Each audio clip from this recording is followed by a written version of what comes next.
Well, good morning, everybody. My name is Hayden. I am the worship director here at Arbor Church, and today I'm joined by Michael Solis, our children's director, Brian Cobley, our students director.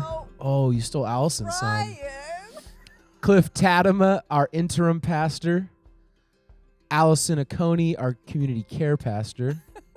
And for the first time, we get to introduce Ryan Plantz, our lead pastor. So, this is a Wednesday morning. You guys are probably thinking this is a follow-up podcast, but it's not. We're doing a get to know you. Welcome to Ryan. We've had a lot of time to get to know Ryan and his family over the past few months, but we realized that the congregation probably has not had an opportunity to get to know Ryan. So we decided, let's all sit down, let's get on couches, let's get comfortable, and let's just have a conversation. So that's what we're going to do this morning. I hope you guys are watching this on your way to work, or maybe you're at, maybe you're having lunch in the office, whatever you're doing. Listening to us on the way to work.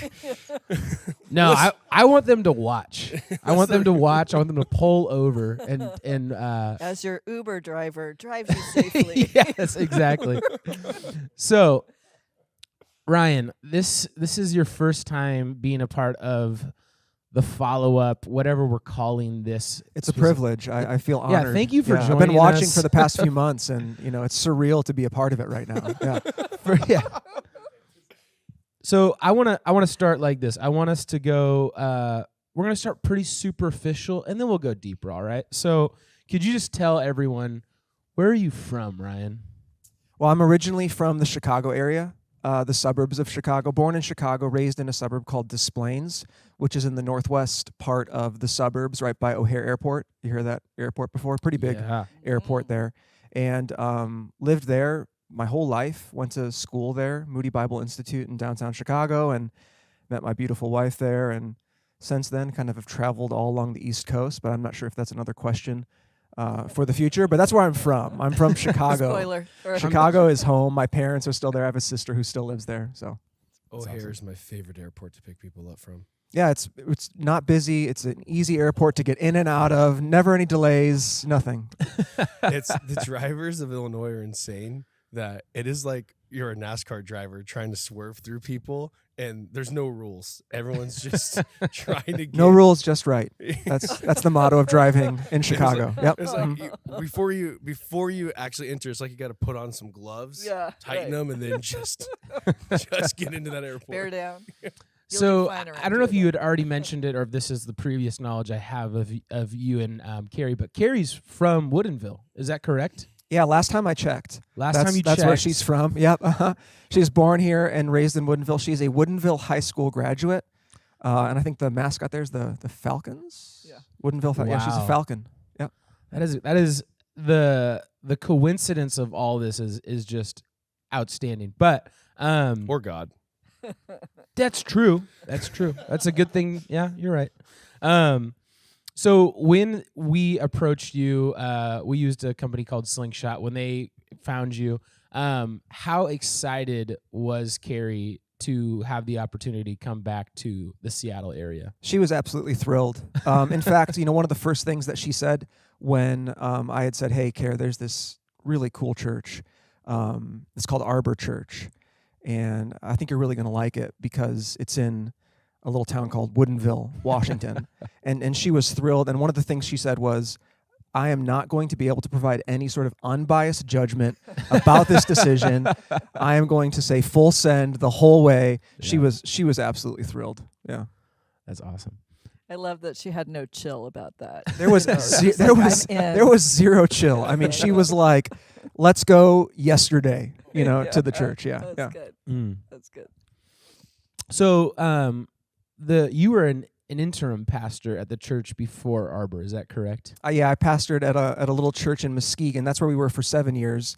But just for about 9 months, I pastored a church there called Evanston Avenue. Yeah, and I, obviously we started superficial. We're hopping right into the depth of this right away. What was that transition like for you from being the interim pastor at this church in Muskegon to being very excited about coming out here to Woodinville and realizing in the short span of a few months you got to break the news to one congregation, move your whole family, and then you have a wife and probably kids who are excited to come out here, be close to another set of grandparents. What was that like for you the last few months? Yeah, I think it was one of those things where as we looked toward the future and looked toward Arbor, we were just so excited and we were so thrilled and we couldn't wait. And as the season at Evanston ended, it was a lot more difficult to leave than we thought. Not just because that had been our home for 7 years, but that church just did a tremendous job of welcoming my family in. We came into that church out of a really difficult season in our previous church, and they welcomed us with open arms, and we kind of had no idea how long that season would last. And I know that there was some disappointment on their part that the season was ending so shortly. But they were so gracious, and it was so redemptive for us to kind of see that even though that season was so brief, they were so loving and so kind. And so, as excited as we were about this, that transition was actually a bit more difficult than we thought. There were a lot more tears than we thought because we had really invested in those people, and we had really seen God bring a church that was on the precipice of essentially closing its doors, and God really breathed new life into that place. And so we're really excited for what God is going to continue to do there. But that transition was actually a lot more difficult than we thought it was going to be. And that's such a beautiful problem to have. I mean, it's not a problem. It's a beautiful thing that you can find healing there yourself and refreshment, and that they could be receiving as well. That's really sweet that it was hard to leave. I bet you feel the same way, right? Yes, actually, I do. I think actually, Cliff, I was just totally resonating with that Totally. as you were talking about that. Yeah. It's been more difficult than I anticipated when I began, and like Allison said, that's a good thing. Yeah. We sort of remember a turning point for Cliff, and I'm not sidelining over here too much, but I remember one time Cliff told us probably 6 months ago that he was no longer able to really evaluate our sermons or our speaking on Sunday anymore because he now likes us. Oh, yes, I remember that. Remember that? Yeah. Then it was like he couldn't turn off the, affection for us in a way. He now was tainted. Well, I think even if you step in a transitional way, it's not just a job. Especially when you're leading and pastoring a people, you're involved in sort of embedding yourself into another family of God, and it's not just a job. And you become family quickly. I mean, we're brothers and sisters in Christ, and so the parting is difficult. And the relationships, the good part is the relationships will still be there, and the ones that you created in that 9 months, they'll still be there in the future. But and that's a good part. And I think the actual word was love, because you can like people, and still we're just trying to say it gets now it's harder to assess because there's a different emotion involved there, which is a great thing. Yeah. So, that's so. I was going to ask you a question, Michael. So it's so great that you grabbed the microphone. I knew it was coming, apparently. Wasn't that in the script? I was going to say, I wish I would have used that for the illustration when I was up to bat up here a couple weeks ago. So, Michael, you were a part of the pastoral search team. Yes. There was one staff member selected. That was you. You got it on draft day. You got to put the hat on. But we were all, as a staff, we were so curious. We were like putting the screws to you, like, tell us some information on these candidates, and you were very tight-lipped about it. But were you somewhat like an older sibling on, like, before Christmas, where you know what everyone else is going to get for Christmas, and you can't tell them? And you're like, I wish I could tell you about this person that we're interviewing when Ryan came down the pipeline. So for context, tight-lipped about the whole thing. Yeah. When we're interviewing folks, because in some cases, some people might not be in a situation where other people in their church or whatever know that they might be looking to go somewhere else, you're not supposed to necessarily share the information because it could really damage their current standing. Yeah. So that's why it wasn't like, oh, I got the secret and I'm not telling anyone on staff. No, that's what you were doing for sure. That's actually how I felt. That's how it felt. You liked the power. You liked the power you had. I did. But no, it was. I totally forgot the question you asked me as soon as I said that, though. Were you just excited to be able to share with us in the future who this candidate was? I was so excited. Yeah. In fact, what I probably am going to get in trouble for this somewhere with someone, but what I ended up doing was I would give, I think it was states to you guys. Yep. I was like, oh, this person's Hawaii, this person's Texas. Alabama.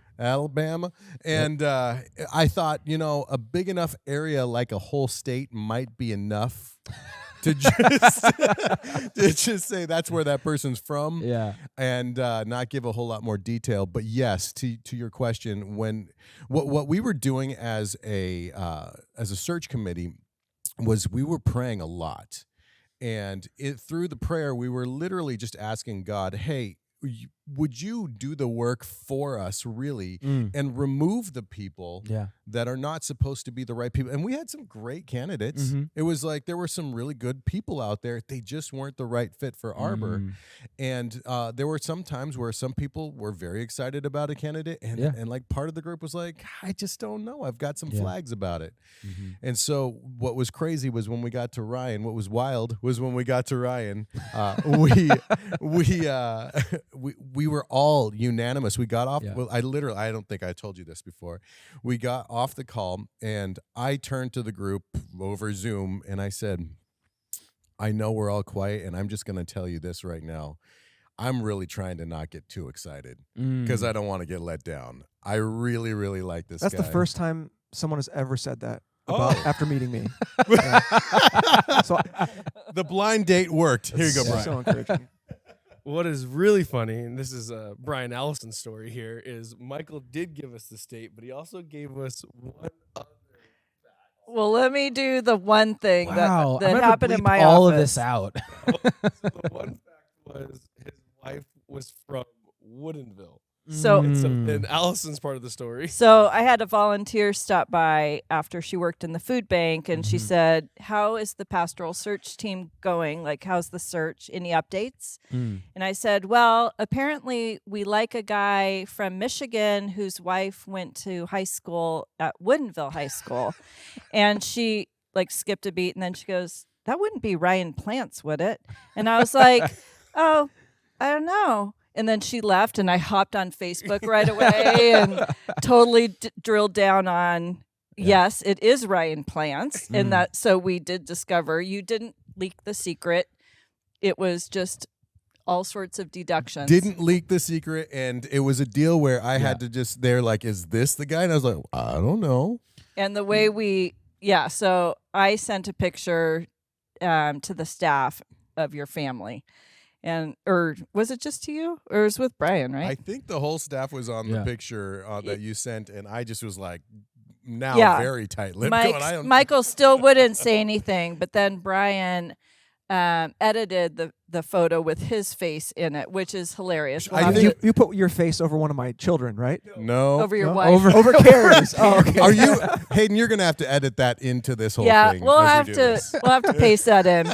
All right. But it just was a fun way to kind of be excited in the background, like a secret we weren't supposed to know, and just to, I don't know, have a face to a name. Yeah. So the likelihood that you would say Michigan, graduate from Woodinville, and that particular volunteer would be able to triangulate all those things. This portion of the wild, podcast is brought to you by Church Gossip and how effective it can be. A very powerful force. Yeah. I think one of the really cool things about that in the whole search team story, though, is that there was only one candidate that everyone felt like this is the right person for our body. And that's what they had been praying about before the first candidate came along. And there was a time when you guys got kind of discouraged because you had a few that you thought might be, but then they would pull out or somebody else would come up, well, this might be, and then we'd find out something. And so it was, to me, that was just such a neat Holy Spirit thumbprint to say, no, this is the guy I got in mind for you. Yeah, the timing of it all, it was like, oh man, we did not anticipate it was going to take this long. Mm-hmm. And I mean, to be fully transparent, I started getting to a point where I was talking to one of our elders saying, hey, maybe we should put a time limit on this and get a new search committee in here or something, because how long are we going to be looking like this? Yeah. But God was so faithful in that process. 100%. So it was pretty cool. So, Ryan, I'm curious. We obviously got to, well, I say we, Michael and the pastoral search team got to know you, got to see some of the reasons why they would think you're a good fit for the role. On your end, what brought you to Arbor? What was attractive or interesting to you about coming out to Woodinville, to Arbor Church, and serving with this team and this congregation? There were a variety of things. Obviously, the location and being closer to Carrie's family was like one small thing at the very beginning that was like, well, we could see ourselves moving our family across the country. We were looking at other roles, and we just did not have any desire to move to a completely new state that we hadn't been to. We had done that multiple times, and we just did not have the kind of internal energy to do that again. And so having this location be something that it was Carrie's home, and her parents are just an hour and a half away. Her sister's an hour and a half away. That was kind of like the first small thing. But the more we began to dig into what Arbor was all about, we read Arbor's mission statement and its heart of making disciples together and helping people helping people find and follow Jesus. And just the way things were written on that particular page, there was something inviting and open and welcoming about that. It really seemed like Arbor kept the main thing the main thing. I don't know if you read certain churches' doctrinal statements and they're so pointed and specific, and it just seems like they're very closed off. Arbor seemed like a place that was very open and welcoming. And on top of that, it was you guys. We went to the staff page, and I got to see the people that I would be able to be working with, and I was like, I want to work with those people. And when I met you, it was a little bit of a different story. I had to backtrack off of that. But your bios were really enticing. It was like, oh, these seem like great people. Ditto, friend. Ditto. Yeah. Ditto. I know. Catfishing. On our end, when we did do that Facebook search and we looked at you or your profile, one of the most recent posts you had was kind of a reflection on a church called Tove, which is the book that we had just finished as a staff and had really longed to have our culture shaped by this book. And so when we saw that you had already read it and that it had meant something to you, I just felt like that was further confirmation that, we would all be a good fit together. We'd be pursuing the same things. So that got me really super excited. Yeah.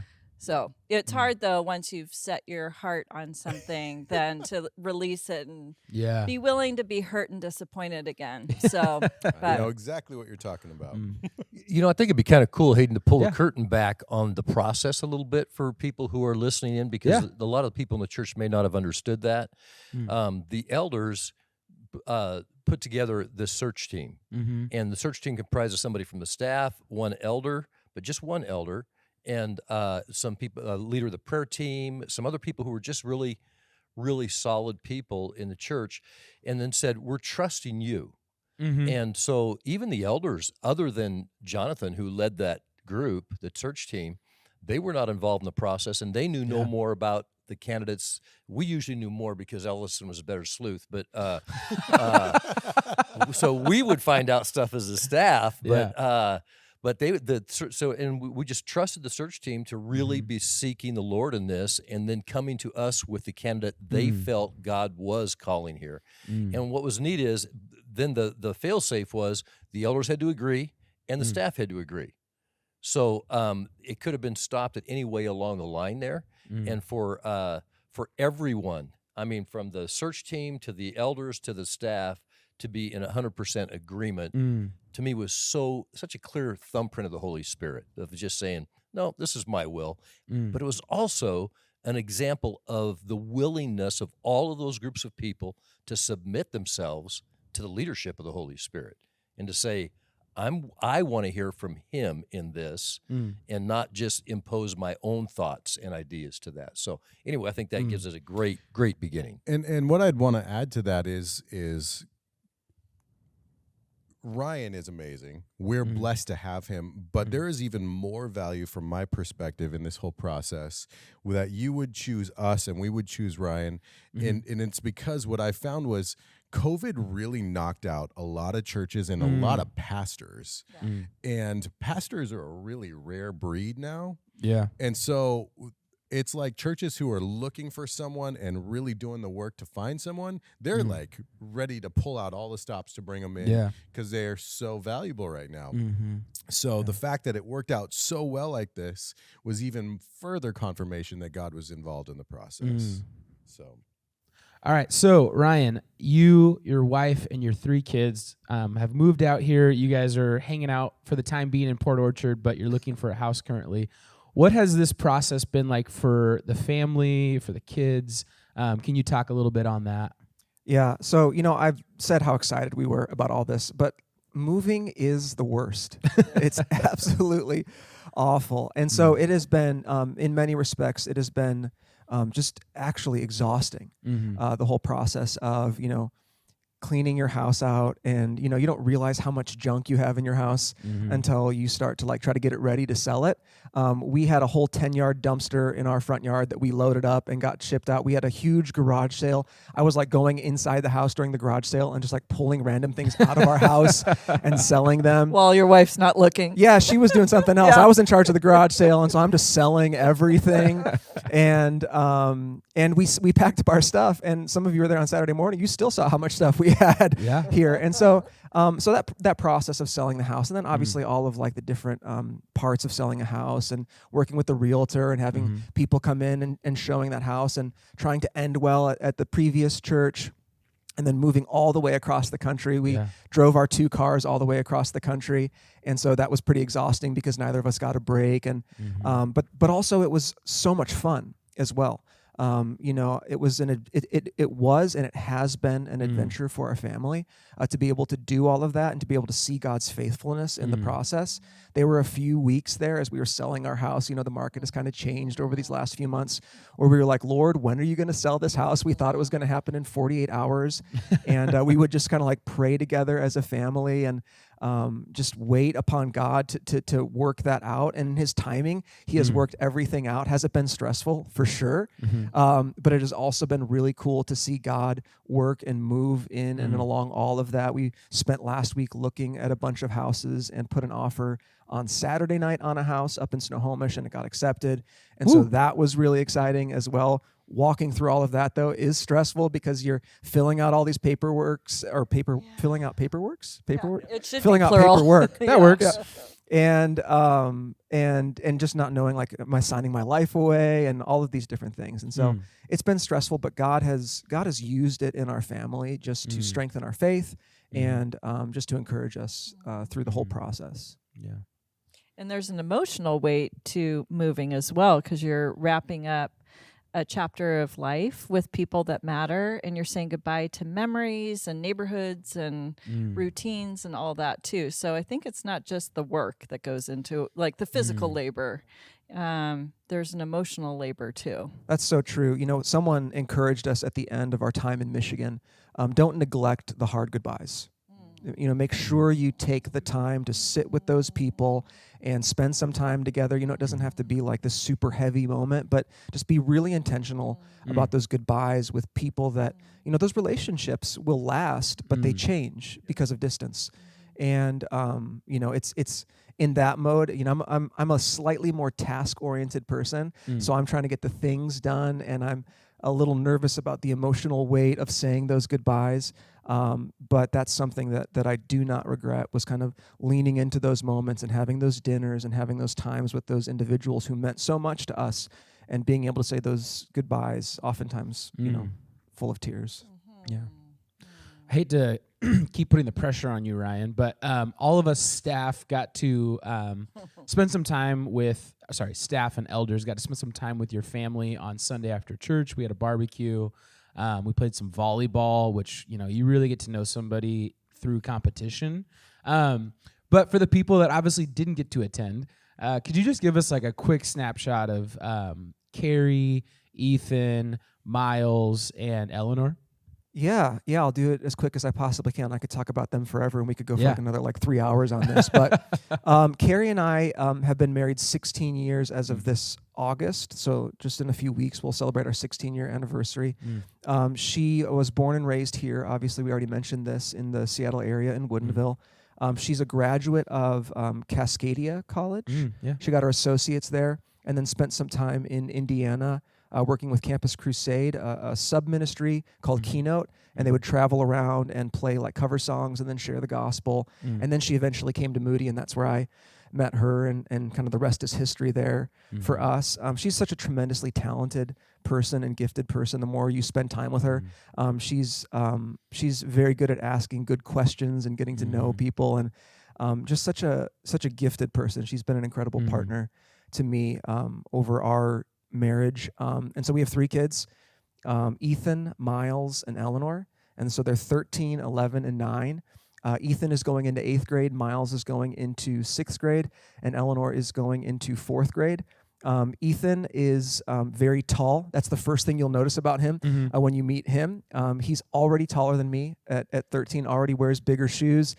He loves basketball. He loves playing video games. He's a really kind kid. When you meet him, you think he should act older than he is, but he's just so tall.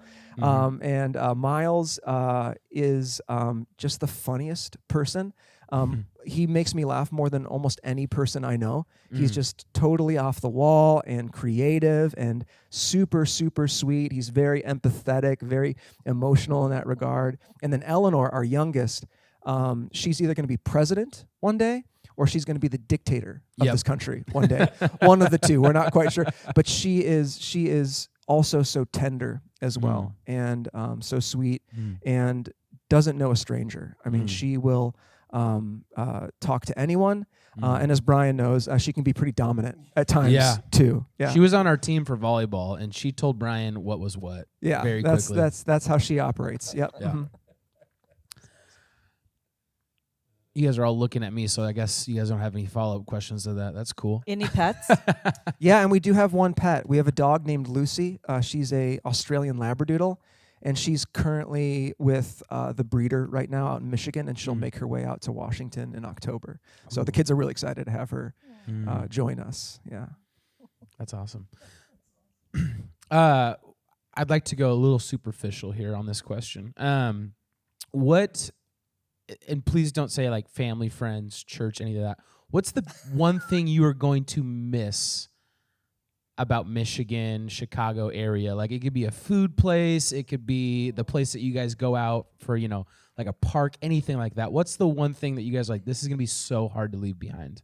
The hardest thing will be the beaches on Lake Michigan. In the summertime, they were just the best. I mean, it felt like you were actually going to the ocean or someplace in California. They have these beautiful sandy beaches, and they're not crowded at all. I feel like that's one thing I'm getting used to here in the Woodinville, Seattle. Anywhere you go, there's just hundreds of people everywhere all the time. And so we would spend a lot of summer afternoons and just the whole day. We would drive over to the beach and just hang out and spend time there. So I think probably the beaches. In West Michigan, where we lived, we were about 45 minutes northwest of Grand Rapids. It was kind of a food desert. There weren't a lot of great restaurants. And so, we're really excited about that in this area, the different restaurants and the different things to do. But it was good for the budget. We just didn't eat out a lot. And that was that. So I'm going to ask this question for the guys who are listening to this in their garage, working on something. Where does your sports allegiance lie? Football, baseball, basketball, hockey, whatever you want to answer. Yeah, so born and raised in Chicago, I am a Chicago fan through and through. Okay. So Cubs, not White Sox, Bears, Bulls, and Blackhawks. But I mentioned this in my intro video. Growing up, I loved Ken Griffey Jr. I was obsessed with him. I had that Ken Griffey Jr. jersey, and I still have it. It's I think at my in-laws' house right now. It's one of the things that I left out just in case I choose to wear it at some point. But I would say I'm a Chicago fan through and through. Okay. When it comes to college sports, I had an uncle play football at Michigan. And so I'm a big University of Michigan football fan and basketball. All right. Do you guys have? Michael, you got something. I was going to say, do you think, given your history and love of Ken Griffey Jr., there could be a thing with the Mariners, especially since, did I hear they're on a streak right now? 14-game winning streak, Yeah. and absolutely, I feel like because there are 2 leagues in baseball, I am afforded the opportunity to have a National League team Yep. and an Yes. American League team. There you go. And so the Mariners are undoubtedly my American League team. That's And I awesome. do cheer for the Seahawks Good. That's good. because the Bears are often so bad Mm. that I join my wife in her enthusiasm for the Seahawks. She is a Seattle fan. See, those are through even and 2 through. different leagues. Those Yeah. are both NFC. Exactly. But Mm. I'm willing, for the sake of my marriage, Mm. to join in with my wife in that support and celebration of that All right. team. Mariners Cubs World Series. Who would you go for? Cubs all day. Sorry. I am sorry, Seattle fans. I will be cheering for the Cubs, and I would be glad if they swept the Mariners in the World Series, and I would not for a second hesitate to gloat about that for weeks, if not months. NFC Championship. The Seahawks. Bears The all Bears. day. Yeah, Okay, sorry. no So Bears. so Chicago supersedes it all Okay. day long. Yeah. No hesitation. All right. Well, we're getting close to wrapping things up, but Ryan, I wanted to ask you one final question, and that is, if there was something that you could express to the congregation, something where you could pull someone aside and just say, "I'd love for you to know this about me." Obviously, I know I'm putting you on the spot. You got to think of something quickly, but what would be something that you feel is super important about yourself as a leader, or just even as a human, that would be important to share to someone here at Arbor in the congregation? Yeah, I would say the most important thing is something I shared on Sunday morning, and it's that as a leader, I don't view myself as an individual who has some grand plan and all the answers for the church and has some sort of, fail-safe system that we can put into place and it's going to make everything great. I think we're all coming out of really difficult seasons. Arbor, myself personally, and just the church at large in America. I mean, this has been a really difficult season. And I genuinely believe that the Spirit is using this season to reframe and reorient the way we engage with one another, the way we engage in worship, the way we engage our community around us. And so to that extent, as the pastor of this church, my hope and desire is that we would maintain that posture of humility in the season that we've just come out of, and be really dependent on the Spirit's guidance and direction, and not worry so much about programs and the systems and the things that we maybe spent a lot of time focusing on in kind of our previous pre-COVID, church hurt life. And really begin to focus on what does it mean to be a disciple of Jesus Christ, and focus on the formation and the shaping and following Jesus as our true leader. And as we do that, I believe that we will really begin to more authentically embody what it means to be like an outpost of the kingdom of God. And I think that will radiate the kind of hope, the kind of peace and love that our world really needs right now. I don't think our world needs, to see Arbor as like this perfect example of what a perfect church looks like. And wow, they've got this really great kids program, even though they've got the great kids program or this great youth group or these great community groups or amazing worship or good preaching. But that we would be known for what Jesus wants us to be known for. And that's our love for one another. And that people would see that in a world that is so divisive, and they would be like, I not just I want to be a part of that, I need to be a part of that. That was really good. Well, we're going to wrap things up. Michael, did you have something you were looking? Yeah, I thought I might add one more thing. Of course. And that is a question that has been burning in my mind. How are we going to differentiate between Ryan and Brian? That's a great question. That's something we've struggled at like on staff to figure out. Brian, do you have any suggestions, as someone who has like the extra letter in the name? Because Kind of it's redundant. it's hard to tell the difference between you, honestly. Yeah. Well, there's actually even within this podcast, every time Hayden says Ryan, I'm like, what? I was like, why are you talking to me? I have no suggestions. I'll change my name. Okay. You cool going by Fair middle enough. name? I support it. Yeah. Well, Go by my middle name, Moses. yeah, or- Moses would be fun to call you that. I told you guys I have a cousin. Her name is Ryan. And when I was in Boise and I lived with my aunt and my cousins, my aunt just started calling me B Ryan Yeah. to help. So, yeah. Yeah. Anything. Anything, yeah. All right, well, maybe write an email to bryan@arborchurch.com for suggestions for what we could call him.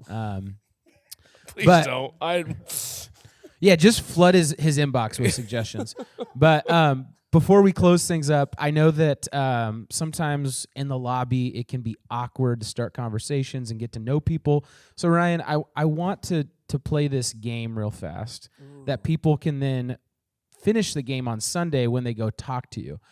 I'm assuming you've played Two Truths and a Lie before, right? Yes, I have. Uh-huh. Okay, so I'm just gonna ramble on for a little bit while you think of Two Truths and a Lie. What I want people to do is, if they're feeling uncomfortable or awkward going up and starting a conversation with you on Sunday, they can come up and say what the lie is, and then from there, an organic, natural, beneficial conversation will happen. Have I given you enough time to come up with Two Truths and a Lie, Ryan? Yes, but they're probably not going to be great, but I'll do my best. Okay. Yeah, sure. All right. Yeah. Uh-huh. Go for it. Give us 3 facts. Well, Two truths and a lie. but Right. yeah, well, we don't know which one's the lie. And we're going to leave it a mystery. Exactly. We'll leave Okay. the mystery. And the Okay, congregation great. can then start a conversation with Ryan. Yeah, that way. great. All right, so I was the lead in a musical. Mm. In high school. I was runner-up for the state championship for golf, Mm. and I have lived in 8 states. Mm. Is that pretty good? That's really good. I don't know which Okay. one to pick. Yeah. All right. Well, think about that, guys, or whoever's listening. Just figure out which one's a lie, and then just ask Ryan on Sunday if you're struggling to have a conversation. Brian, do you I'm have going to something? guess it's a runner-up. I think he was. You're not the- supposed You're to not- guess. I We're think not- he was the champion. Oh, okay. All right. Well, if you agree with B. Ryan, say that in the lobby when you get a chance to talk to Ryan. But it's been about almost 40 minutes, so we're gonna wrap things up here. Thank you guys so much for sitting down, having this conversation. Ryan, thank you for being willing thank to you. answer all these questions that we throw your way. And thank you guys for listening or watching, and we'll see you guys on Sunday.